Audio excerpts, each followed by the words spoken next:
벙커원 라디오. 우리는 생각했습니다. 실외는 가까운 곳에 있다고. 우리가 파는 것은 음료 몇 잔일지 모르지만 거기에 담겨있는 것이 정직함이라면 세상은 보다 건강해질 것입니다. 그래서 아낌없이 담았습니다. 평산네이처 아로니아 친. 지금 딴지마켓에서 구입하십시오.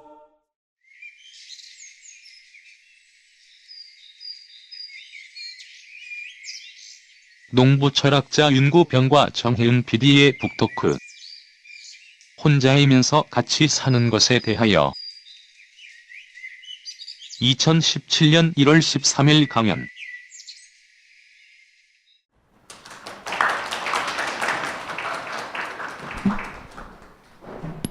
안녕하세요.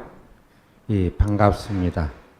이게 서울에 오니까 이런 자리도 있네요. 좋은 자리입니다. 제 이름이 윤구병인데요. 제 이름이 윤구병인 것은 오로지 저희 아버지가 상상력이 없어가지고 이런 이름을 얻었어요. 저희 아버지가 부지런하고 거지식하고 성실한 농사꾼이셨는데 상상력은 꽝이었어요. 그래서 아들이 태어나면서 1년 번호를 붙이기 시작하셨어요. 병자는 이제 돌림이고 학렬이고, 너 첫째 태어났냐? 1병, 둘째 2병, 셋째 3병 이렇게 해가지고, 만일에 제가 막내로 9번째 아들로 태어났으니 망정이지, 저 뒤로 동생 하나 낳았으면 뭐라고 붙였을지 상상이 안 가요. 이제 설마 우리 어머니께서 아들만 9을 낳을 줄은 꿈에도 아버지가 생각을 못 하셨겠죠. 그래서 제 이름이 구병이고요. 제가 아까 머리는 빡빡 깎았는데 합장도 하고 그러는 걸 보고 저 사람 절집하고 무슨 상관이 있는가 보다 하고 생각하실 분이 있는데 그거는 전혀 상관없고요. 절집하고는 상관없고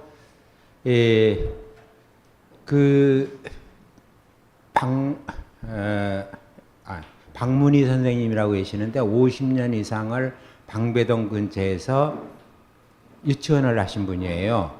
근데 그분이 이제 꼬마들, 30살에서 5살까지 난 꼬마들하고 같이 이야기를 나누는 걸 꼭 기록에 남겨서 선생님들 시켜가지고, 그래서 이제 마주 이야기라는 거, 우리가 흔히 대화라고 하는 것을 마주 이야기라고 옮겨가지고 책도 내고 그랬어요.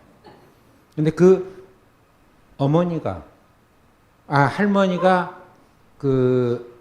너 맨날 그렇게 맞고 다니고 울고 오는데 너는 왜 때려주지 않아 하니까 할머니 나는 때리는 손이 없어 하고 이야기를 하더래요. 그러니까 이제 평화를 사랑하는 사람들은 팔 안 휘두른다는 뜻으로 합장을 합니다. 불교에서뿐만 아니라. 그리고 또 제 머리를 깎은 거는 이거 보이시죠? 세월호. 사실은 그 세월호 학생들이 교육을 받지 않았으면, 야생의 상태로 그대로 두었으면 아마 다 살아남았을 거예요. 배가 기우는데 선실에 갇혀 있었겠어요? 다 뛰어나와서 이제 물에 뛰어들었을 거고, 그때 이제 말하자면 팽목항, 맹골군도 근처에 저도 가봤는데 산 적도 있습니다. 그 근처에 배들이 많아가지고 어선들이 저마다 배가 뒤집어지니까 와가지고 구조할 준비를 다 하고 있었대요. 근데 선실에 방송이 2번 있었다고 그랬잖아요. 선실에서 가만히 기다리세요 하고. 근데 이 아이들은 초등학교 때부터 중고등학교 다닐 때까지 이 세상에 정답은 하나밖에 없다고 배운 애들이거든요. 그리고 그거는 어른들이 교과서에서 일러주는 것이 정답이라고 배웠고, 그러니까 이제 뛰어나올 틈이 있었는데도 안 뛰어나오고 죽은 거예요. 네, 저도 정규직으로 국립대학에서 교수로 15년 동안을 먹고 살았거든요. 그러니까 나도 죄가 있다. 그래서 머리를 깎고, 부모님들은 자식이 죽으면 가슴에 묻고 평생을 가슴앓아 한다는데 나는 그건 못하더라도 3년상은 머리 깎고 내가 잘못 가르쳤다는 것을 참여하면서 지내겠다 해가지고 팽목항에도 한 2차례 가서 거기서도 머리 깎고 그리고 달마다 16일이면은 머리를 깎고 있습니다. 그래서 그런 거고 머리 깎고 합장한 거고 스님들이 하는 거고는 뭐 관계가 없습니다. 다릅니다. 그렇게 알으시면 되고 저는 워낙 시각공예과여서 멀리 있으니까 그래도 조금 시각공예가 덜하고 어두워서 그렇지 진짜 시각공예과입니다. 그래서 이런 자리에 별로 안 서는데 아름다운 분을 제가 모셔야죠. 예.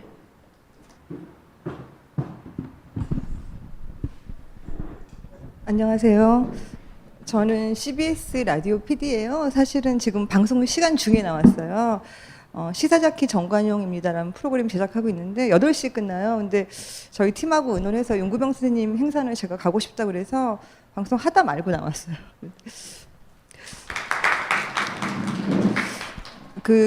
요즘에 이렇게 두꺼운 남의 일기를 읽는 사람은 없을 것 같아요. 제 생각에도. 저도 좀 힘들었어요.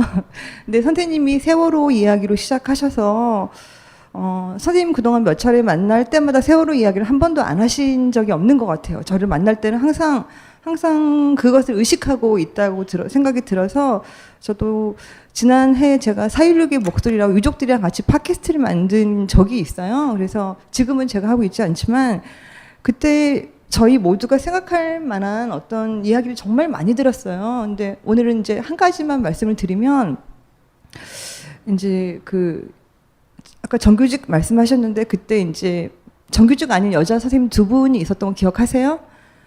기억하세요 혹시? 근데 한 반의 선생님의 아이들은 굉장히 많이 살았어요. 근데 한 반의 선생님의 아이들은 다 많이 죽었어요.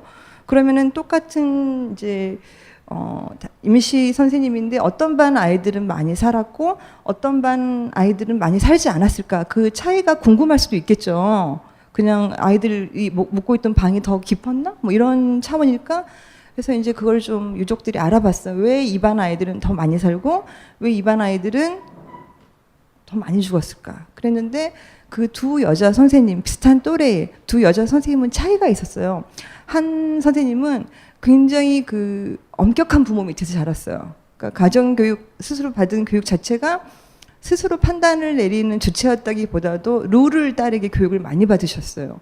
또 한 선생님의 그 부모님은 굉장히 너가 중요한 순간에 너가 판단해라. 너의 선택이 중요하다는 교육을 받았어요.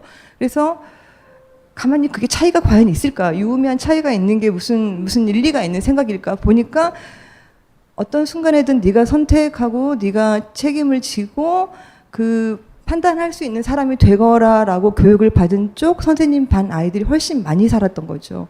근데 그 의미가 결코 적지 않다는 거죠, 사실은요. 그 이야기 하나랑 또 이야기 하나를 간단히 덧붙이자면 저희들이 세월호 끝나고 가만히 있지 않겠습니다는 구호 참 많이 외쳤죠. 가만히 있지 않겠습니다. 근데 가만히 이 책하고도 상당히 연관이 돼서 제가 말을 꺼내는 건데 가만히 있지 않겠기는 않겠는데 어떻게 해야지 가만히 안 있는 건지는 좀 굉장히 추상적이죠. 추상이죠. 그죠? 근데 그게 구체적으로 삶 안에서 벌어져요. 어떻게 벌어지냐면 한 남자가 교원 임용고시를 보게 됐어요. 근데 사립학교에 이제 면접까지 올라갔어요. 근데 면접관들이 질문을 하기를 그때가 철도 파업할 때였어요. 당신은 철도 파업에 대해서 어떻게 생각하십니까? 하고 질문을 받았어요. 소위 말하는 사상 검증이죠. 그러면 그 면접에 올라간 학생은 아는 거예요.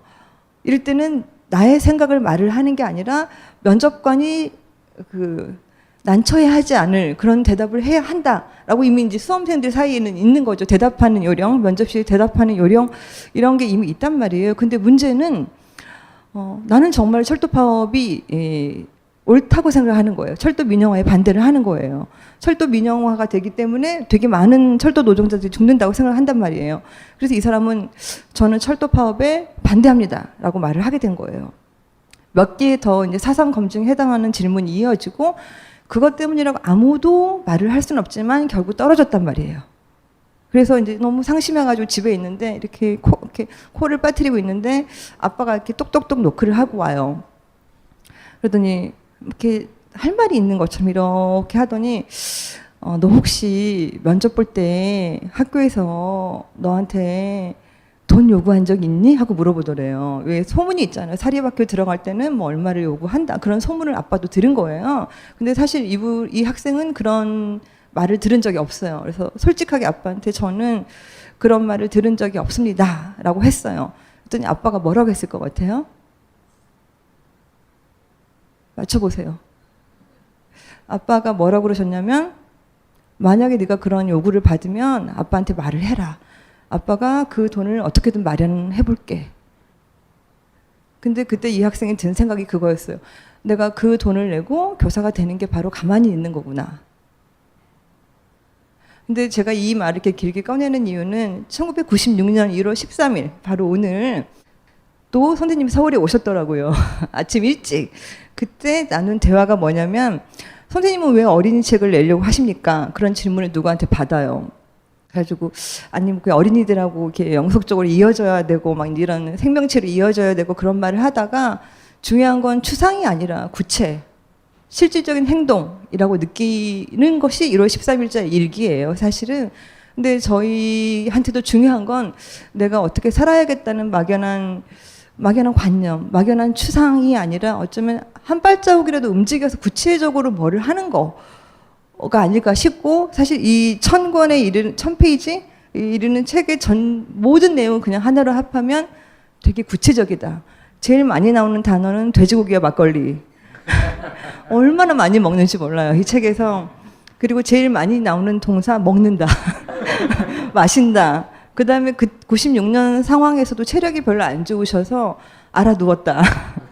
이 단어들이 굉장히 많이 나와요. 뿌리고, 심고, 알아눕고, 배우고, 회의하고, 이 동사들로 가득 찬 책이에요. 그래서 남의 일기 1000권 읽는 거 쉽지는 않지만 자기 삶을 바꿔보려는 사람이 가장 많이 쓰는 단어들이 뭔지 보는 건 굉장히 흥미로운 경험이 될 것 같아요. 안녕하세요. 근데 일기, 선생님은 실제로 많은 책들도 있고, 그런데 일기는 왜 또 쓰셨어요? 제가 건망증이 굉장히 심한 사람이에요. 시골에서 어르신들은 잊음이 많다고 그래요. 잘 잊어버린다고. 근데 저는 선천적으로 잊음이 많은 데다가 알코올성 치매, 요즘에는 노인성 치매까지 걸려서 3중 치매여서 이게 이제 아무튼 내가 뭘 했는지를 잊어버리고 다른 사람은 또 무슨 말을 했는지도 모르고 다른 사람한테 엉뚱하게 족칠 수도 있잖아요. 제가 말이 좀 사나워요. 그리고 욕도 잘합니다. 그러니까 이제 듣고 한 귀로 듣고 한 귀로 흘리세요. 근데 이제 근데 잊어버리고 내가 딴 말을 한다든지, 요즘에 서울 사람들 특히 벼슬이 높은 사람일수록 말 바꾸기를 잘하고 기억 안 납니다. 잘 모르겠습니다. 이런 말을 잘합니다. 근데 나도 틀림없이 딴 뜻이 있어서가 아니라 잊어버리고 그럴 수 있으리라 생각을 해가지고 이걸 계속해서 써놓으면은 다음에도 농사일에도 도움이 되고, 그리고 내가 말을 바꾸는지 안 바꾸는지 스스로 검증할 수 있겠다 생각을 해가지고 꼬박꼬박 쓰자 해가지고 썼습니다. 처음 이제 농사를, 그 전에 물론 한 해 동안 내가 농사를 서울대학교에 이제 철학과 석박사 과정 학생들을 가르치는 교환교수로 1년 있었는데, 한광자만 하면은 됐으니까 나머지 시간에 가서 농사일을 했는데, 어쨌든 그때는 왔다 갔다 한 때였고, 96년부터는 1월 1일부터 서울에 가끔 오는 걸 빼놓고는 붙박이로 농사를 지었으니까 이건 다음에 농사 지을 때, 내가 농사 지을 때, 그리고 농사 짓는 사람들에게 처음 농사를 지을 때는 어떻게 하는 게 좋겠다는 것을 일러줄 겸 해가지고 일기를 썼었던 것 같아요. 이 96년 마지막 날의 일기를 보니까 네. 과연 지난해를 돌아보시더라고요. 지나온 나의 1년을 생각하니, 그러니까 96년을 생각하니 그리 탐탁치 않다라는 표현이 나오던데 지난해를 돌아보면 어떠세요? 2016년 예, 그 이제 제가 이제 계속해서 변산하고 서울에서 왔다 갔다 하다가 2014년부터 간땡이가 부었어요. 그래가지고 도저히 뭐 서울에 왔다 갔다 할 수가 없고 지난해 4월부터는 변산에 쭉 있었어요. 지름박골이라고 산속에서 이제 혼자 밥 해먹고 우렁각시가 안 와요. 그러니까 혼자 밥 해먹을 수밖에 없어요. 그럼 이제 그렇게 해서 그 했는데 그래 가끔 서울에 오고 팽목항에도 가고 지난 한 해 동안은 그리고 농사일을 많이 거들지는 못했어요. 저기가 그 사실을 말하면은 공동체에서 제가 쫓겨난 셈이에요. 그러면 저기 그 노인네가 되면은 절집에서도 스님들이 잔소리가 많아지잖아요. 그래가지고 조실이니 방장이니 하는 그럴듯한 이름을 붙여가지고 저 산 깊은 곳에다가 암자 지어가지고 쫓아내잖아요. 제가 그 꼴을 당했어요. 그래서 공동체로 밥 얻어 먹으러 가려면 30분 이상을 걸어가야 돼요. 그래도 먹고 살아야 하니 어째요. 이틀에 사흘에 한 번씩 밥 얻어 먹으러 가는데, 근데 이렇게 살고 있고, 근데 전기도 안 들어오고 제가 있는 곳은 자전거로도 갈 수 없는 것입니다. 오로지 걸어가야 돼요. 근데 제가 산 곳 가운데서 이렇게 편하고 좋은 것이 없어요. 그래서 제가 얼굴이 작년에 비해서 꽤 살이 포동포동 쪘어요. 근데 이 오른쪽 얼굴이 좀 더 쪘습니다. 리프팅과는 안 맞았고, 그게 이제 이빨이 조금 잇몸이 그래서 갑자기 이렇게 부풀었다고 그래요. 근데 조금만 한쪽 더 잇몸이 아프면은 아주 젊게 보일 겁니다. 75이니까 언제 죽어도 자연사고요. 그래서 편하게 잘 살고 있어요. 진단을 받으신 다음에도 병원을 안 가시더라고요. 예. 제가 보니까. 예. 근데 그 1996년이면 자그마치 20년 전의 일기인데 예. 그때도 죽음에 대한 이야기가 참 많아요. 여기에 보면 어떤 표현까지 나오냐면 마치 나의 삶이, 그러니까 96년도 나의 삶이 죽음을 앞두고 신변 정리를 하는 것 같다라는 표현이 네. 나와요. 그리고 아름답게 죽어가는 방법을 발견해야지. 그 네. 시절이면 50대인데 그 무렵부터 그 생각을 하신 이유가 있습니까? 예, 그 이제 지금은 멀쩡하게 아직까지 살아 있으니까 거짓말이 돼 버렸는데, 제가 가장 마음속으로 사실은 지금까지 고맙게 여기는 분이 돌아가신 한창기 선생님, 뿌리 깊은 나무 발행인을 하셨던 분이에요. 제가 초대 편집장을 했는데 그 뿌리 깊은 나무 여기에 계신 분은 잘 모르죠. 너무 어려워가지고 아마 모르실 거예요. 옛날에 1976년에 처음 창간됐을 때는 당시에 모든 잡지는 이래야 팔린다, 이래야 좋다는 것을 고정관념들을 전부 말하면 뒤집어버린 책입니다. 그래서 아직도 뿌리 깊은 나무를 못 읽고 있는 사람들이 있는데 그 잡지의 발행인이셨거든요. 그분이 우리나라에서 한 사람으로서, 개인으로서 우리 문화를 아끼고 정말 초가지 벗겨내고 함석지붕이라든지 이런 거 얻는 걸 싫어하셨거든요. 그리고 우리 문화, 판소리에서부터 옹기 굽는 것까지 우리 문화를 한 개인으로서 그렇게 사랑한 분이 없었어요. 그리고 그걸 이어가려고 애쓰셨던 분이고, 근데 그분이 우리 나이로 61살에 가셨어요. 이제 그때만 해도 저는 그래도 그분은 진짜 많은 일을 하고 사실만큼 살고 가셨다고 생각했거든요.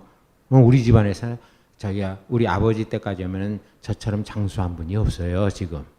그래서 저도 아마 한창기 선생님 나이까지만 살아도 많이 사는 것이려니 생각을 하고 난 그 전에 틀림없이 죽을 거야 이렇게 생각했기 때문에 아마 그런 것들은 자연스럽게 입 밖에 나왔을지 모르는데 지금 보니까 거짓말이 됐네요.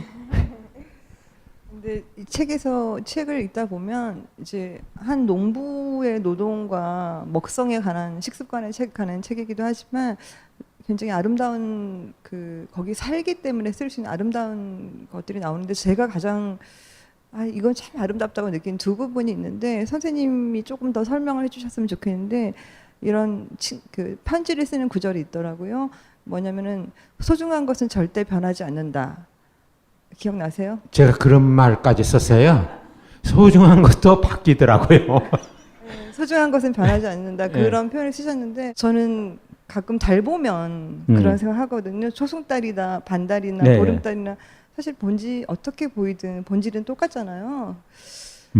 선생님은 어떤 생각으로 소중한 것은 변하지? 왜냐하면 저희한테 상실이나 상심이라고 할 때는 뭐 우정도 변하고 이를테면 나도 내가 원하지 않는 사람으로 되고 사랑도 깨지고 약속도 깨지고 이런 변화하는 것에서 오는 상심과 상실감이 되게 큰데 선생님이 소중한 것은 절대 변하지 않는다고 할 때 그것은 무슨 뜻이었을까? 그 이제 조금 이런 질문을 하면 싫어요. 내가 아는 걸 물어야지 모르는 걸 물으면은 진짜 싫은데 근데 이렇게는 대답할 수 있을 거예요. 아까 달을 예로 들어서 말씀하셨으니까 그런데 저는 이제 신라 같은 초승달에서부터 보름달 그리고 이제 차오르는 달, 기우는 달을 다 보고 살잖아요. 시골에서 살다 보면 그렇게 돼요. 근데 다 이뻐요. 아름답죠. 그런데 어떤 것은 그런데 달이 뜰 때는 해가 뜰 때도 마찬가지지만은 달이 뜰 때는 그 떠오르는 시간이 저마다 달라요. 그렇기 때문에 어떤 때는 소중한 거, 달이 만일에 아름답고 소중하다면 그걸 기다려야 할 때도 있고, 어떤 때 느닷없이, 근데, 오늘 보름달이네 하고 이제 느닷없이 마주치는 때도 있고, 그리고 또, 보고 싶은데, 소중한 것을 보고 싶은데 이미 사라졌을 때도 있고, 그래서 이제 달로 하면, 이야기한다면은 그럴 수 있는데, 다만 제가 이제 질문을 들으면서 그래 소중한 것은 정말 우리를 사랑하는 것이라고 보는데 소중한 것이 내가 그걸 사랑하는 것이 아니라 우리를 사랑하는 것은 바뀌지 않는다, 변하지 않는다는 생각을 하는 것은 그래요. 우리가 이제 코나 입으로 들이쉬는 들숨 날숨을 합해서 목숨이라고 그러잖아요. 목으로 들이쉬고 내쉰다고 그래서 목숨이라고 그러는데 이 바람이 내 코나 입을 통해서 들어오는 바람결이 숨결로 바뀐단 말이죠. 이거는 5분도 우리가 그걸 바람이 우리 몸 안을 드나지 않으면 우리는 죽은 목숨일 거예요. 그리고 이제 우리 몸 안에서도 흐르고 이제 겨울에서도 흐르고 바다에서도 물결치는 물, 그리고 햇살, 그리고 우리가 발 디디고 있는 땅, 이런 것들은 사실은 바뀌지 않죠.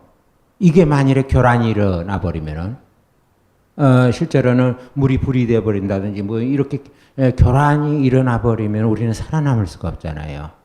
그래서 우리를 살리고 우리를 지켜주는 것은 우리에게 거저 주어지는 것이지만은 바뀌지 않고 가장 소중한 것이다 하는 생각은 들어요. 대답이 됐는지 모르겠네요. 숨결이라는 단어를 들으니까 생각나는 이야기가 있어요. 이제 백남기 농민이 돌아가셨을 때 백남기 농민한테도 정말 친한 친구가 있었어요. 네, 마을 친구예요. 근데 그 친구랑 같이 버스에 타고 올라왔고 그 친구가 이제 형님이 이제 곧만 내려갑시다 하려고 찾아보니까 백남기 농민이 없는 거죠. 그래서 형님이 어디 갔을까 찾는데 이렇게 사람들이 부축해 오는 걸 본단 말이에요. 그래서 같이 앰뷸런스를 타고 서울대 병원에 가서 쭉 그날 이후로 이제 보성과 서울을 왔다 갔다 한 정말 친한 친구가 있어요. 근데 그 친구한테 제가 그 친구는 그날 이후로 이제 그냥 지금 기분이 좀 어떠십니까, 선생님? 그러면 뭐라고 말하시냐면 화이트예요, 그래요. 화이트. 그게 그냥 눈앞이 하얗단 뜻이에요. 그냥 그거를 화이트예요. 이렇게 대답을 하시는데 죄송하지만 선생님하고 백남기 농민은 어떤 사이셨습니까? 라고 물어봤어요, 제가. 그때 그 친구 후배죠. 후배 농민이 우리는 숨결 같은 사이예요. 그러더라고요. 선생님 숨결이라는 단어를 들으니까 이제 우리를 살게 하는 말들인 거죠, 그게. 근데 이런 표현이 나와요. 자기 성찰을 위해서는 논에 가서 이렇게 한번 물어봐라, 이런 표현이 나와요. 이게 더 낫지 않겠니? 근데 뭐 어떻게, 저는 이게 너무 구절이 아름답더라고요. 어떤 표현이 나오냐면 벼야 보리야 너는 왜 나한테 상처를 안 주니? 이렇게 물어보는 게 자기 성찰에 훨씬 도움이 되지 않을까라는 구절이 나오는데 그래서 저도 그걸 좀 한번 실험을 해봤어요. 그 이야기 좀 해주시겠어요? 자기 성찰이라는 거.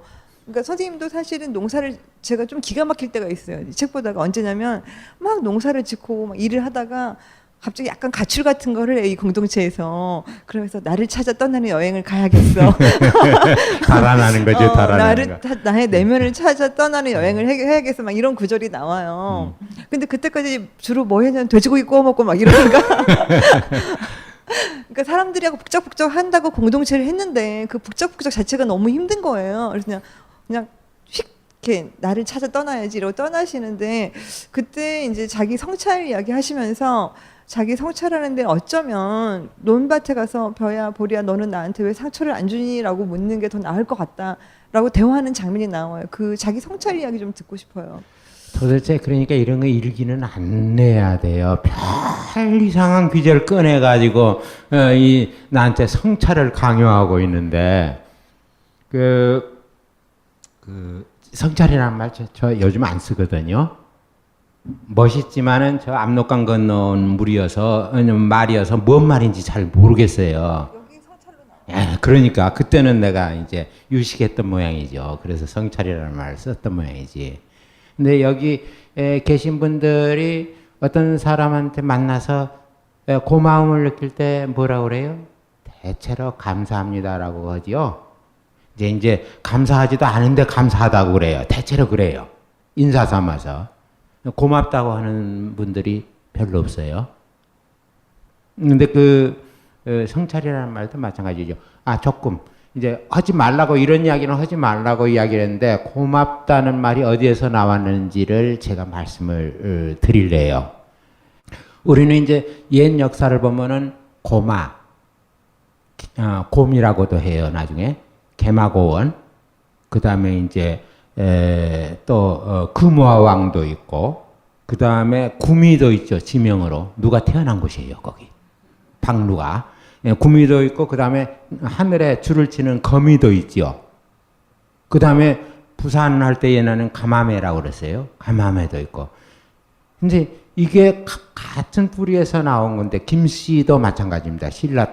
우리나라 토성이라는 이게 뭐냐면은 하늘이라는 우리말이었어요. 그러니까 하늘천 따지 가무련 누르왕.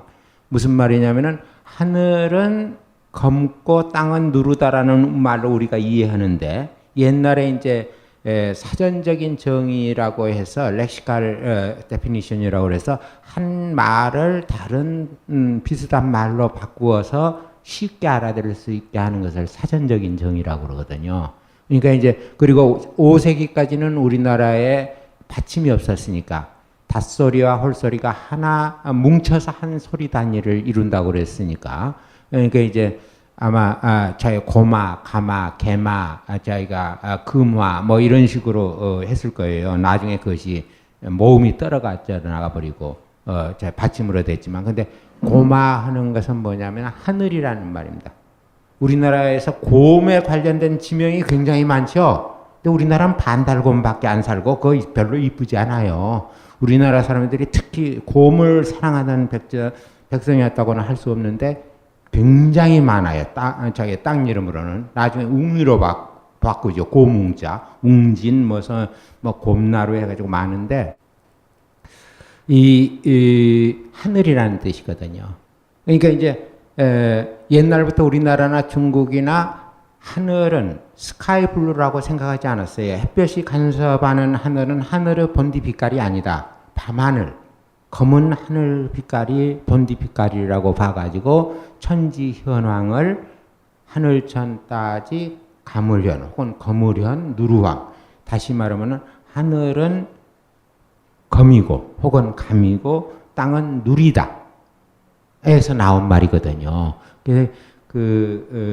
그래서 고맙습니다 하는 말은 우리나라 이제 비읍하고 다는 부다나 이쁘다 할 때 부다나 곱다 밉다 할 때 비읍다는 비슷하다 닮았다 같다라는 뜻이거든요. 그래서 고맙다라는 말은 하늘과 같습니다라는 뜻입니다. 그래서 이거는 진짜 마음에서 느끼는 것을 표현하는 말이고, 그래서 감사합니다라는 말 대신에 저는 고맙다는 말을 쓰는데, 옛날에 제가 그 대학 선생, 유식한 대학 선생 노릇을 하다가 농사꾼으로 바뀌었기 때문에 그때는 성찰이라는 제법 유식한 말을 썼는지 모르는데 그 말 요즘 같으면은 안 쓰고 싶네요.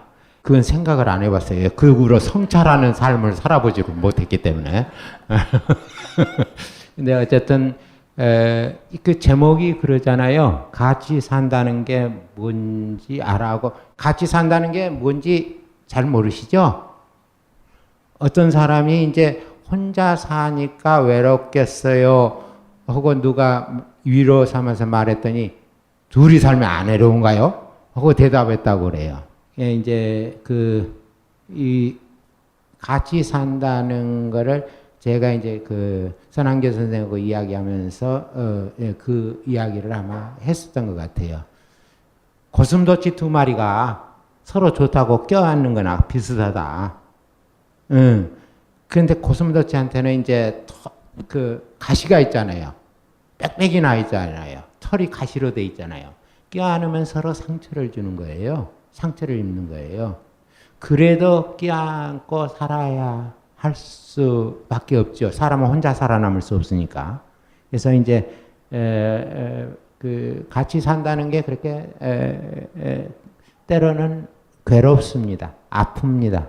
이제 이런 것에 대해서 생각을 하게 하는 것이 어쩌면 성찰일지도 모른다는 생각은 해요.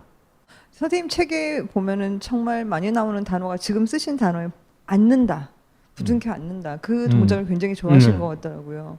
그러니까 인간관계를 맺는다는 게 서로 앉는 관계라고 생각하시는 것 같아요. 근데 남자는 안 안아요, 제가. 저희가 여자들은 변상공동체 오는 사람들을 아주 어린 사람부터 할머니까지 꼭 안아줍니다. 요즘 같으면 그게 뭐라 그러죠? 성추행? 그런 오해를 받을 수 있어요. 그래도 꼭 안아주는데 느낌이 좋아요.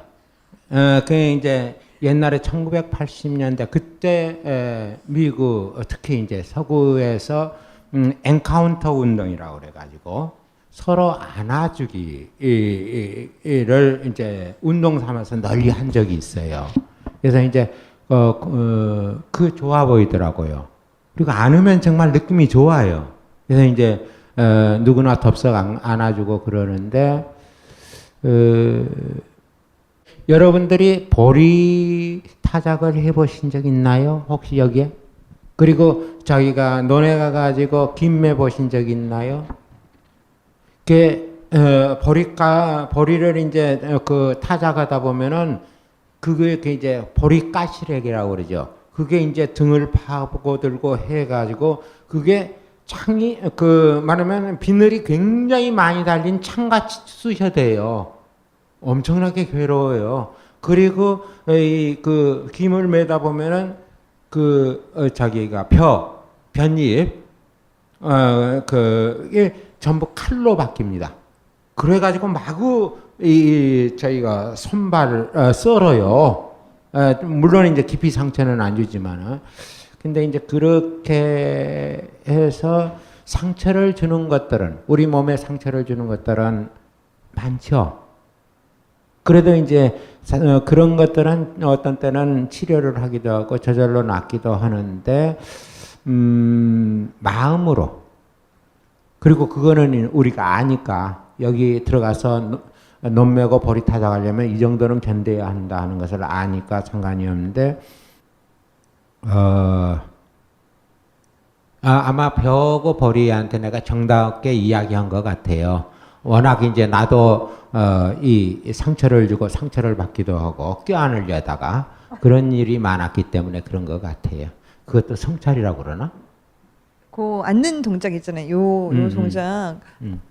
저도 진지하게 그렇게 연인들 아주 사랑하는 가족들 보다 더 확대하는 것에는 저도 항상 저하는 마음이 있었는데 제가 세월호 유족들이랑 같이 5월 광주 어머니들을 만나러 간 적이 있어요. 근데 갔더니 5월 광주 어머니들이 굉장히 많이 이렇게 그 기다리고 있다가 세월호 유족들이 버스에서 내리니까 진짜 다짜고짜 이렇게 안아주더라고요. 그냥 이렇게 퍽. 근데 그 순간 일제히 그냥 울었어요. 그러니까 이유를 따지지 않고 사람 안아주는 거 있잖아요. 내가 너를 위해 너와 함께 울어야 되고 하필 너와 함께 시간을 보내는 거에 이유를 따지지 않는 그 동작 때문에 정말 이거야말로 사람을 정말 이렇게 마음을 그러니까 뭐 힘내세요 뭐 이렇게 이런 것보다 훨씬 몸을 움직이는 그 어차피 저희도 다 몸이 있잖아요. 그거를 제가 굉장히 그때 그냥 뭐 그냥 눈이 마주치는 순간 눈물이 터지더라고요. 어머니들 양쪽 다. 양쪽 다. 예, 그래서 저도 이 앉는 사람끼리 몸을 만지는 게 얼마나 중요한지 이 생각을 하게 됐던 계기는 있던 것 같아요. 저 말고도 정말 여기 많은 분들이 선생님이 이렇게 많은 분들한테 인기가 있을 줄 몰랐는데요. 그 질문이 많을 것 제가 거의 마지막 질문을 하려고 그래요. 뭐냐면 선생님이 이렇게 자기도 하고 먹기도 하고 일도 하고 생각도 하면서 쓰고 싶은 내가 책을 쓰면 제목을 기쁨의 철학이라고 해야지라고 하는 부분이 있어요. 네. 그래서 일단 기쁨과 슬픔은 괜찮은 우리말인 거죠? 예, 저희 어원에 대해서 듣고 싶다면 조금 이야기할 수 있고.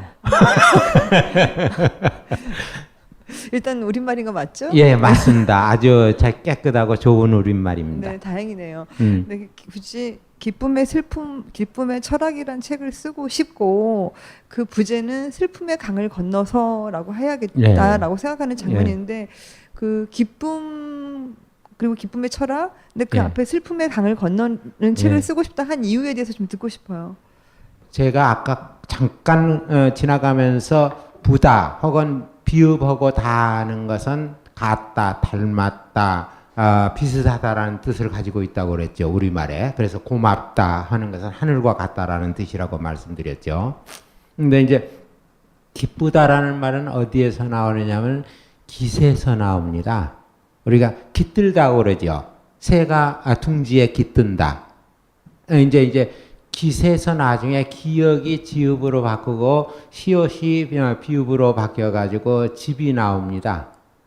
새가 자기가 잠자는 것을 기시라고 그랬거든요. 그것을. 사람은 집이라고 그러죠. 근데 이제 기쁘다 하는 것은 그렇게 보면 새에게는 둥지와 같다.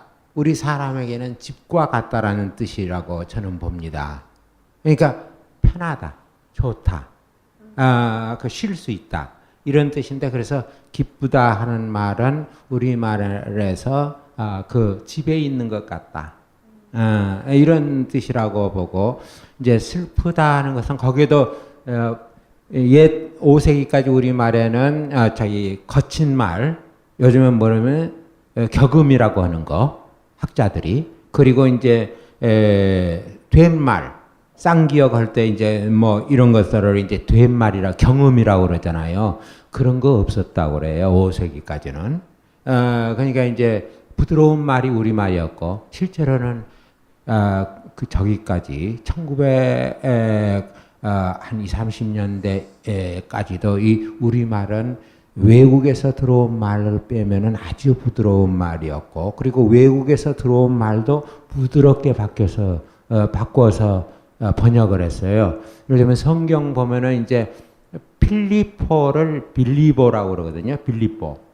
그 다음에 그 뭡니까 하늘 열쇠 천국 가는 열쇠 지니고 문지기고 있다는 요즘에는 페트로 그렇게 번역 할지 몰라요. 근데 옛날엔 베드로라고 번역을 했거든요. 우리말로.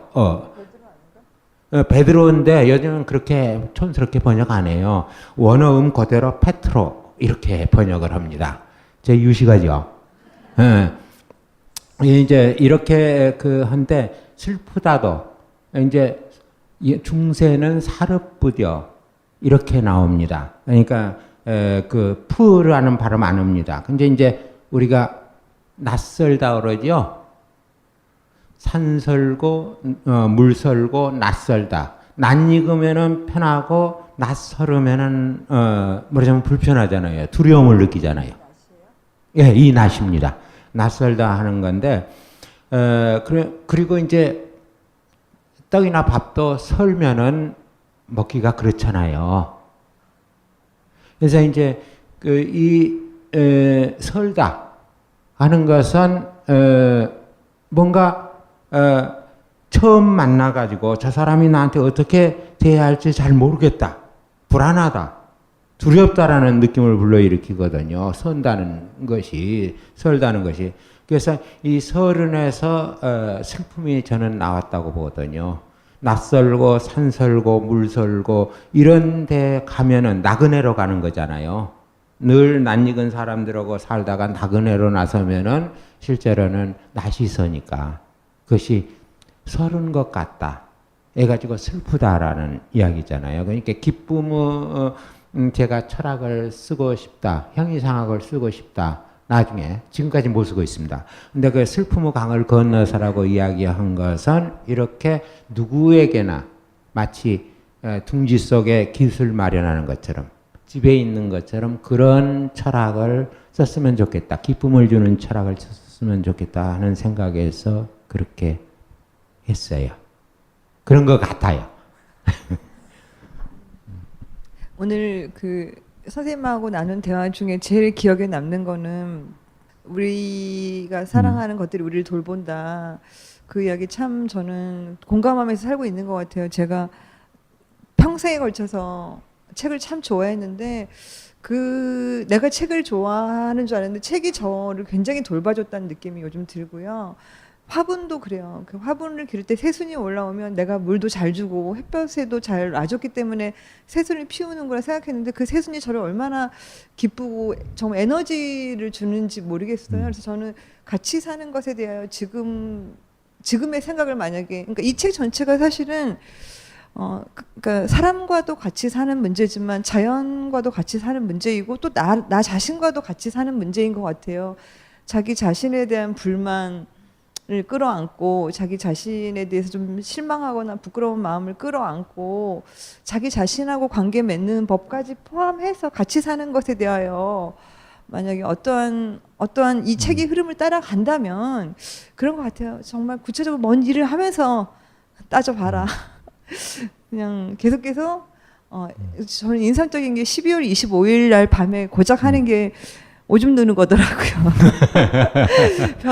네, 아무리 예수님 뭐 이런 거 상관없이 그냥 오줌 누고 자더라고요. 12월 25일 일기 보니까. 그래서 저는 결국은 어떠한 추상, 무슨 이념, 어떤 행동, 그러니까 우리 이렇게 살자, 우리 이렇게 하자 하고 실제로 안 하는 것들에 대한 생각들 이런 거를 저 자신을 돌아보는 말은 하는데 글은 쓰는데 혹은 뭐 이렇게 하는데 안 하는 것들에 대해서 제가 생각을 할 수 있는 기회를 얻었던 것 같습니다. 저가 궁금한 것들을 선생님이 잘 설명했다고 느끼세요? 아닌 동문서답으로 느끼는 분이 많을 것 같은데. 네, 저도 좀 선생님이 역시 96년 상황은 그때랑 또 인간이 이렇게 변하는구나. 옛날에 쿤데라 책에 그런 게 나와요. 자기 정체성이라는 책에 보면 15년쯤 전에 자기가 쓴 글씨를 자기 집에서 봐요, 이렇게. 그리고 나서 지금 글씨랑 분명히 내 글씨 같은데 이 필체는 내 필체인데 글 쓴 내용이 너무 조잡해서 너무 얕고 너무 속이 많이 보이는 글을 쓴 거예요. 그래서 이게 내가 아니었으면 얼마나 좋을까라고 비참해하는 장면이 있는데 그게 사실은 사람은 늘 변하고 있고 그리고 앞으로 될 모습으로 자기를 또 돌아볼 수 있으면 좋겠어요. 과거의 나보다 앞으로 될 모습으로. 아무튼 제가 한 말이 절대로 아무에게도 충분치 않을 거라 생각하고 여러분도 많은 질문을 하시길 바라겠습니다. 감사합니다. 근데 한마디 하자면은 정혜윤 선생이 엄청난 책벌레입니다. 제가 알기로는 그래요. 도무지 그 책을 그것도 한 10권 가까이 제가 아는 걸로는 냈는데 그걸 보면은 저는 이제 어지럼증이 나요. 현기증이라고 그러죠. 도대체 어떻게 이렇게 많은 책을 읽고 이거를 위장이 우리는 이거를 위장이라고 옛날에는 안 했어요. 양껏 먹으라 그럴 때 양이라고 그랬어요. 지금은 소화한테만 쓰죠. 이제 도대체 그 저놈의 양이 얼마나 커가지고 저걸 다 소화해낼까 할 만큼 그렇게 놀라는 때가 많은데 이렇게 오늘은 그래도 저를 상대하느라고 아주 자기가 쉬운 말로 많이 해주셔서 고맙습니다. 저는 이제 오래 살다 보니까 아주 무식해졌어요. 얼굴 비슷하게. 고맙습니다.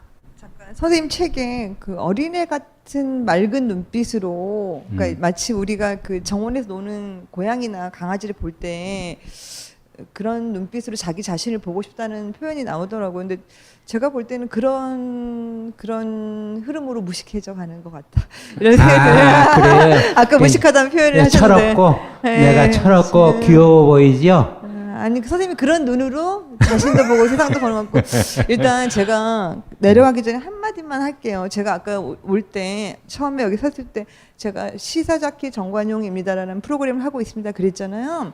그게 라디오 데일리 시사 프로예요. 아마 포털 같은 데서 기사 많이 보셨을 수도 있다고 생각하는데 그거를 8시까지 방송하고 퇴근하고 또 PD들이 기사를 다 써요. 그렇게 되면은 저 자신을 선생님 언제 읽냐 뭐 이렇게 하는데 책을 읽을 시간이 없어요. 당연히 글도 못 쓰고 그러니까 사실은 참 좋아하는 일을 전혀 할 수 없는 처지에 이르게 된 거예요. 나는 책을 읽고 싶고 글을 쓰고 싶은데 기사를 써야 되고 방송을 이제 한단 말이에요. 그래서 카톡 금지법이 아무리 있어도 밤마다 카톡은 올리고 그래서 너무 이제 그렇게 내가 왜 이렇게 힘이 없을까 왜 이렇게 좀 했는데 하고 싶은 일을 하지 못하면서 오는 괴로움이 크더라고요. 나는 좀 읽고 싶은데 읽고 생각이란 걸 하고 싶은데 그걸 못하니까 내가 너무 그 자체만으로 힘이 빠지는 거예요. 나의 힘이 어디서 나오는지 제가 좀 알게 되더라고요. 나의 힘은 내가 원하는 걸 할 때 분명히 나오는구나 이 생각이 들어서 어느 날 제가 토요일 아침에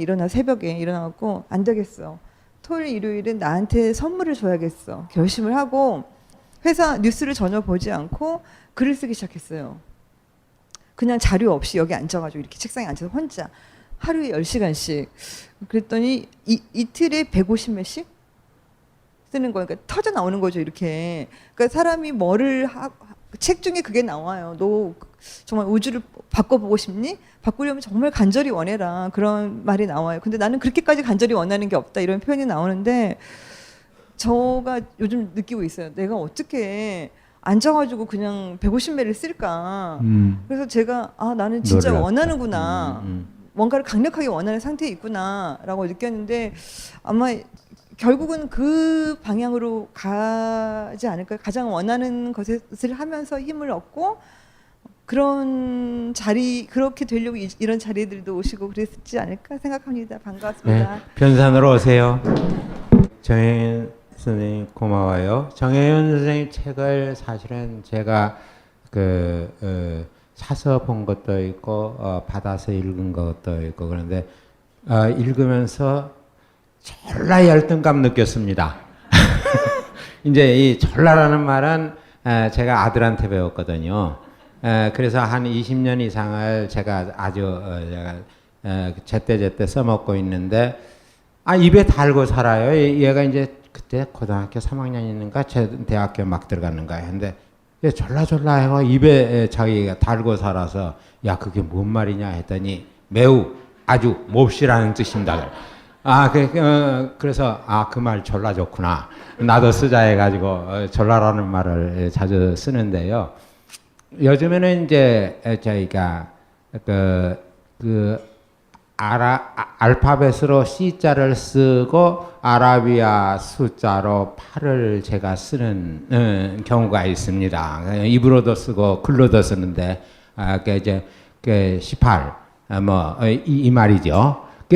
제가 요즘에 그 말을 입에 달고 살아요 보니까. 근데 누구한테 배웠는가? 사람 반드시 배운 데가 있어야 돼요. 위치 추적을 해야 돼요. 누구한테 배웠는가 했더니 이 벙커 2층에서 파파이슨가 바바이슨가 하는 김어준 총재가 달고 살던 말이에요. 그게 이제 거기에서 내가 배운 거예요. 그래서 제가 전라 이런 말을 답변하다가 쓰더라도 당황하지 마세요. 예, 안녕하세요. 저는 예. 오늘 선생님을 처음 안 사람인데요. 예. 근데 이제 궁금한 거는 그냥 몰라서 질문 드리는 걸 수도 있는데 아름다운 목소리인데 좀 더 크게 하세요. 그러니까 제가 지금 이 오늘 토크를 들으면서 이제 맞는지 모르겠는데 철학자셨고 교육자셨던 거로 이해했는데 근데 어떻게 그때 농부의 길을 선택하셨고 그 다음에 이제 20년이 지난 이 시점에서 그 길을 돌아보셨을 때 어떤 걸 느끼셨는지 이런 그런 걸 알고 싶습니다. 예, 제가 이제 대학 선생 정규직으로 국립대학교에서 15년을 했거든요. 근데 당시에 지금은 어떨지 모르겠습니다만은 당시에 국립대학 교수하게 되면은 보너스만 해도 800%가 나오고 거기에 곁들여 나오는 것도 있고 장관급료보다도 많거나 비슷비슷한 때였어요. 그게 이제 그런데 그걸 제가 버렸잖아요. 15년 하고 행복하지 않다고 생각해서 버린 거예요. 저는 이제 촌놈이고 시골에서 태어나서 자랐고 그리고 이제 잠깐 서울에 왔다가 우리 아버지가 또 귀가 얇은 분이어가지고 말하면은 말을 낳으면 제주도로 보내고 자식을 낳으면 서울로 보내라고 그러는데 그 양반이 얼마나 고지식한 분이었든지 저희가 말로 태어났으면 틀림없이 제주도로 끌고 가셨을 분이에요. 근데 이제 사람 자식으로 태어났으니까 서울로 끌고 가셨단 말이죠. 논 팔고 밥 팔고 집 팔고 해가지고. 근데 1949년인데 그때 내가 우리 나이로 7살 때 가자마자 이제 청파국민학교라고 지금 가롤동 청파동인데 효창동 근처죠. 그 청파동에서 살았었는데 이듬해 1950년에 6.25가 났잖아요. 그래서 한 2달 사이에 형 6이 죽었어요. 1병이부터 6병이니까 저희가 죽었는데 절반은 인민군한테 끌려가고 절반은 국방군한테 끌려가가지고 한 전선에서 마주쳤으면 아마 서로 총질했을 거예요. 그래 죽었단 말이죠. 그래서 우리 아버지가 서울이라는 것이 몹쓸 것이다. 머리에 이상한 생각이 들어가니까 실제로는 이렇게 부모 형제도 못 알아보고 서로 총질하고 그러는구나 해가지고 나머지는 까막눈으로 만들어야겠다 해가지고 다시 이제 귀향을 하셨단 말이죠. 근데 그때는 아무것도 없잖아요. 논 팔고 밥 팔고 집 팔아가지고 피난민 신세니까 이렇게 하면서 저는 이제 4년 동안 학교를 못 다녔는데 어쩌다가 이제 대학까지 가게 되고 가방끈이 길어져 가지고 저희 바로 형인 팔병이 형은 초등학교 3학년이에요. 가방끈이. 근데 저는 이제 길어 가지고 이제 대학원 나오고 대학 선생까지 하게 됐는데 행복하지 않았어요. 행복하지 않아서 이제 다시 농사를 짓겠다 시골에 가서. 그러니까 교육의 효과라는 것은 때로는 40년, 50년 뒤에 나타나기도 해요.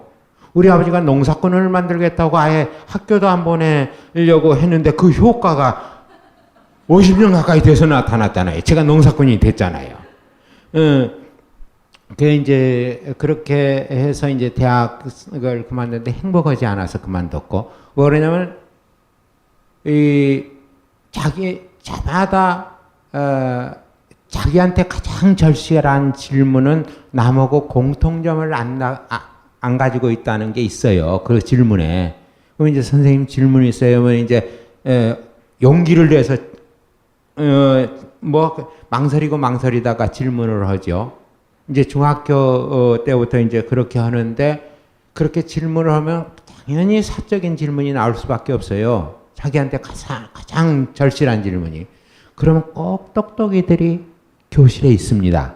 그래가지고 이 똑똑이들 가운데 누가 선생님 우리 진도 나가요. 그래 버리면은 무참해지지요. 진도를 방해하는 사람이 되잖아요. 대학교에 있는데 철학 선생이잖아요. 적어도 서양 철학 저는 전공이지만은, 그러면은 질문을 해야 하는데 아무도 질문을 안 해요. 그게 이제 어렸을 때부터 질문하는 것에 대한 두려움이 있었던 거예요. 그러면 저는 저 나름으로 이제 질문을 안 하니까 이건 중요한 문제야 해가지고 제가 질문서 작성하고 거기에 대한 칠판에 가득 이제 답변을 쓴다거나 그러지 않으면 말로 계속해서 하는 거죠. 그러니까 질문 없는 대답하고 대답 없는 질문이 평행선을 그으면서 한 15년 계속해서 지속됐다고 생각을 해봐요. 행복하겠어요? 학생들도 행복하지 않고 저도 당연히 행복하지 않고, 그래서 뒤늦게나마 행복할 길을 찾자 해가지고 제가 이제 50대 초반에 저희 변산으로 농사지로 가서 한 게 무슨 뜻이 있어서가 아니라, 거룩한 뜻이 있고 깊은 생각이 있어서가 아니라 오로지 지금이라도 내가 삶의 주인이 돼서 행복해야겠다. 저희 말하면 손발 놀리고 몸 놀려서 내 앞가림을 할 수 있고, 그리고 사람은 혼자 살 수 없으니까 어선도선 같이 이야기 나누면서 살 수 있는 그런 곳으로 찾아가자 해가지고 편산으로 갔거든요. 그리고 제 얼굴을 보세요.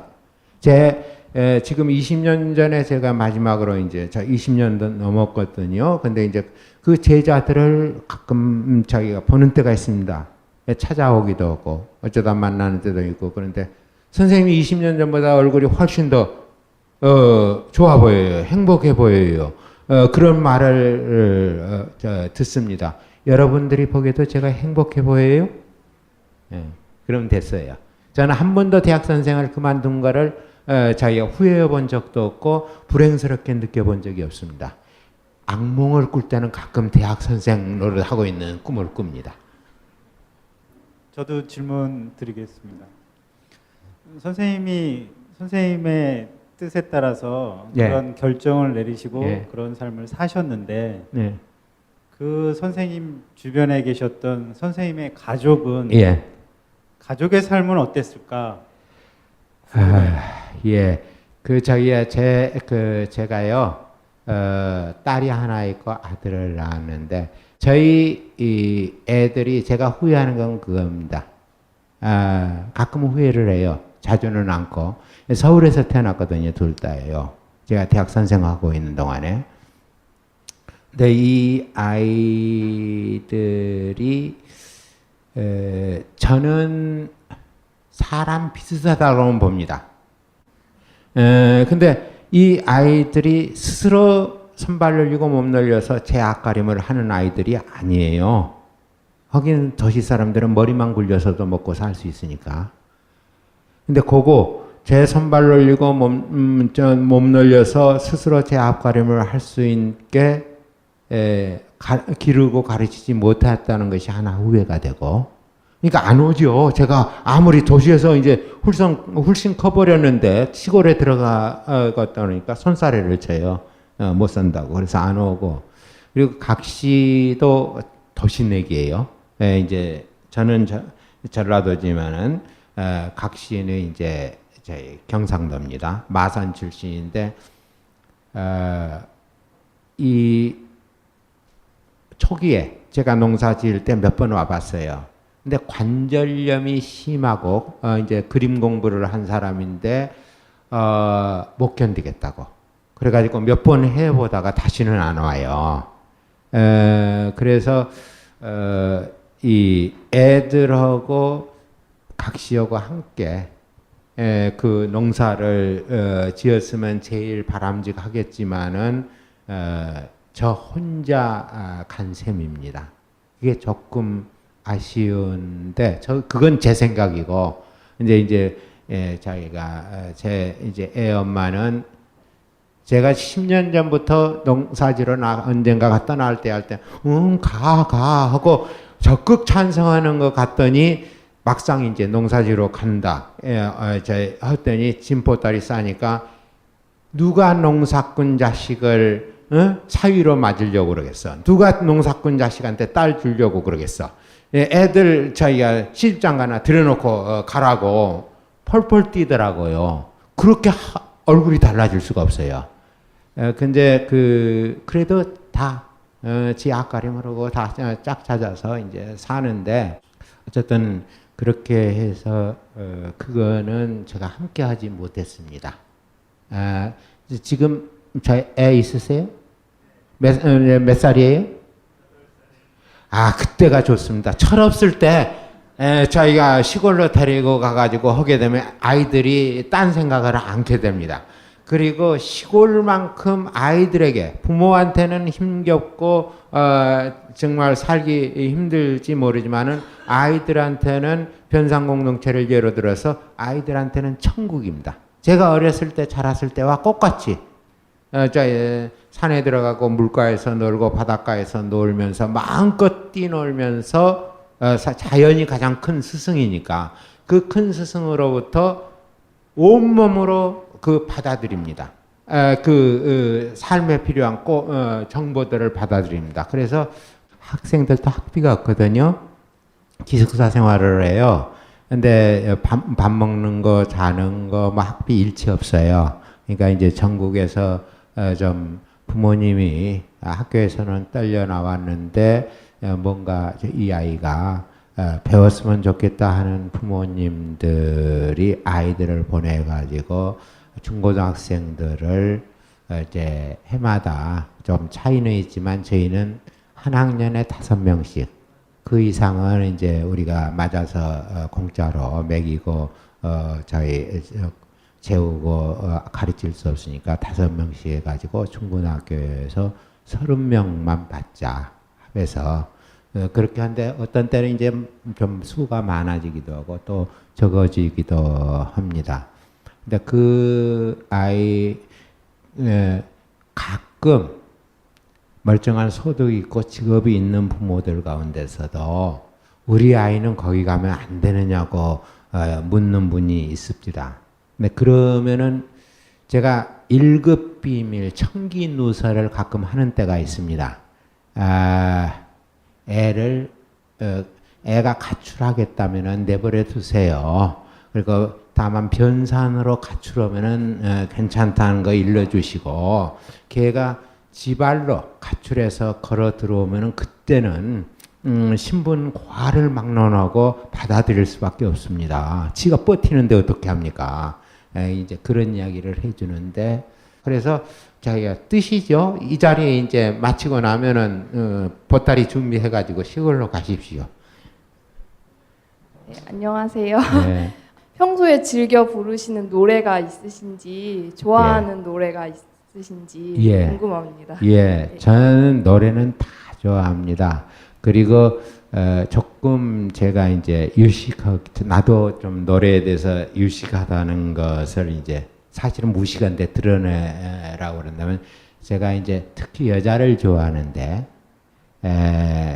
그 존 바이어즈하고 이제 메르세데스 소사를 좋아합니다. 메르세데스 소사하고 존 바이어즈가 함께 공연한 것도 제가 봤어요. 네, 소사는 죽었죠. 나이가 들어서. 존 바이어즈는 아직 안 죽은 걸로 알고 있고, 밥 딜란하고 이번에 뭐 노벨 저희 문학상 받은 밥 딜란하고 같이 68년도 그 언저리에서 반전 노래를 많이 불렀잖아요. 특히 베트남 전. 근데 저도 노래를 좋아하는데 제 노래를 들은 사람은 어떻게 너는 부를 때마다 노래가 다르냐고 그래요. 음치라고 그러는데 저는 이제 거기에 대해서 되묻습니다. 어떻게 해서 똑같은 노래를 똑같은 음정으로 똑같은 박자로 2번 이상 부를 수가 있어? 이게 전혀 창의성이 없잖아. 이렇게 이제 이야기했는데 사실은 음치거든요. 근데 그래서 모든 음을 셋으로 다스립니다. 이제 이게 도레미파솔라시도 있다는 게 진짜 이상해요.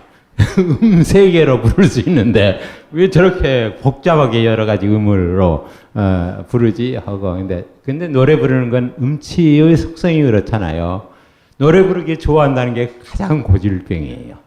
음치인데 이제 노래 부르기 좋아하고 제가 이제 부용산이라는 노래 최근에는 누가 떳떳하게 부르는데 옛날에는 거의 야매로 몰래 부르던 노래였어요. 부용산이라는 노래라든지 그 다음에 이제 우리 선조들이 개 타고 말 타고 개 장사하던 때 불렀었던 러시아 민요, 기러기 같은 것도 좋아하고. 근데 제일 이제 흥겨운 자리에 가면은 제가 이제 부르라고 하면은 단골로 부르는 노래는 각설이 타령입니다. 각설이 타령. 근데 서울 사람들은 서울내기들은 도시내기들은 각설이 타령을 제대로 못해요. 그거 품바 타령이라고 그래가지고 아주 애절하고 불쌍하게 부르고 또는 시끄럽게 불러가지고 더 이상 부르지 마, 밥 줄게 하는 말이 나올 만큼 시끄럽게 부르는데 각설이 타령은 기품이 있거든요. 그래서 이제 제가 각설이 타령을 부르게 되면은 사람들이 그 노래는 제법 하네 하고 이야기를 합니다. 예. 예, 오늘 말씀 정말 고맙습니다. 아까 가족에 대한 후회 잠깐 말씀하셨는데 선생님께서는 또 격동의 현대사를 살아오셨으니까 인생을 지금까지 사시면서 가장 보람 있었다고 느끼는 일, 또 내지는 가장 후회스럽다고 느끼는 일이 뭔지 궁금하네요. 그리고 이렇게 노년에 자연인으로서 행복하게 사시는 모습 보니까 정말 보기 좋습니다. 제가 이제 보람 있었다기보다도 기쁜 일들은 점점 나이가 들수록 기쁨으로 채워지는 것 같다는 게 있어서 그래서 이제 그 가운데서 어떤 게 가장 보람 있었고 기뻤는지를 물으면 대답하기가 힘들어요. 오늘이 저로서는 사실은 어떤 면에서는 가장 보람 있고 기쁜 순간이기도 하고 그러기 때문에 근데 후회스러웠다는 거 제 이야기 대신에 곱씹어 보세요. 제가 마을 어르신이 저한테 들려준 이야기 한마디 하겠습니다. 그분이 이제 한 4, 5년 전에 돌아가셨는데 오랫동안 암으로 앓으셨어요. 그게 이제 제가 지나가면 윤 교수 와서 술 한잔 하고 하고 이제 그분은 하루에 소주 한 병, 막걸리 한 병을 구판장 가게에다가 놔두고 서로 밥 갈고 와가지고 한 잔, 또 김 메고 와서 한 잔, 그렇게 해서 사시던 분인데 불러가지고 저한테 이제 술 마시라고 하던 분인데 어느 날은 집으로 부르세요. 부르더니 제가 그때까지도 이제 제가 저를 윤 교수라고 했거든요. 윤 교수. 이제 곧 죽음을 앞두신 분이에요. 내가 이런 말은 아무한테도 안 했는데 윤 교수니까 내가 이야기하고 싶어 하면서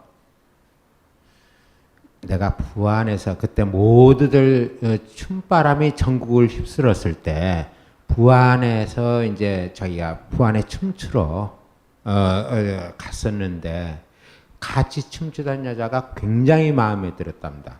근데 그 여자도 자기를 마음에 들어 해가지고 오늘은 가지 마라고 집에 붙들었는데 변산에서 부안까지가 굉장히 멀어요. 한 25km 넘습니다. 30km 가까운데 그걸 밤길을 걸어서 집으로 왔대요.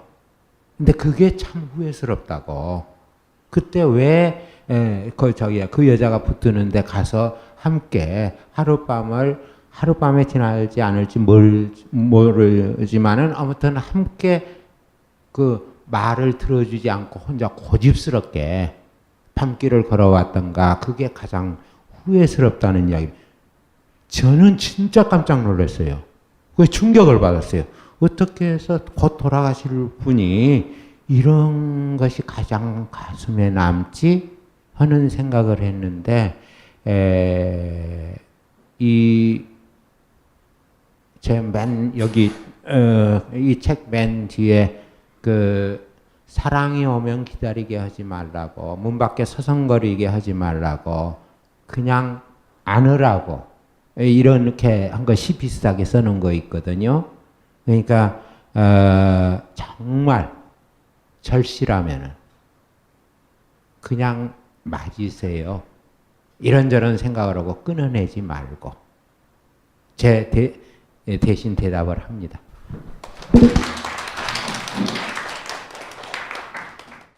빅그린 2, 3 샴푸, 이걸 쓰면 머리카락에 힘이 생깁니다. 말도 안 되는. 제가 지난 시간에 머리카락이 힘이 생긴다고 그래가지고 말도 안 되는 소리라고, 그래서 광고 떨어질 줄 알았거든요. 근데 진짜로 힘이 생긴다는 걸 증명하기 위해서 광고를 연장하였다.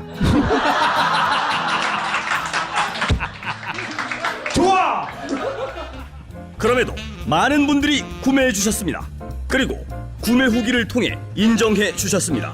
딴지마켓 재구매율 53%에 빛나는 빅그린 투쓰리 샴푸, 23일 후 변화가 없으면 100% 환불해드리겠습니다. 지금 바로 딴지마켓에서 확인하세요.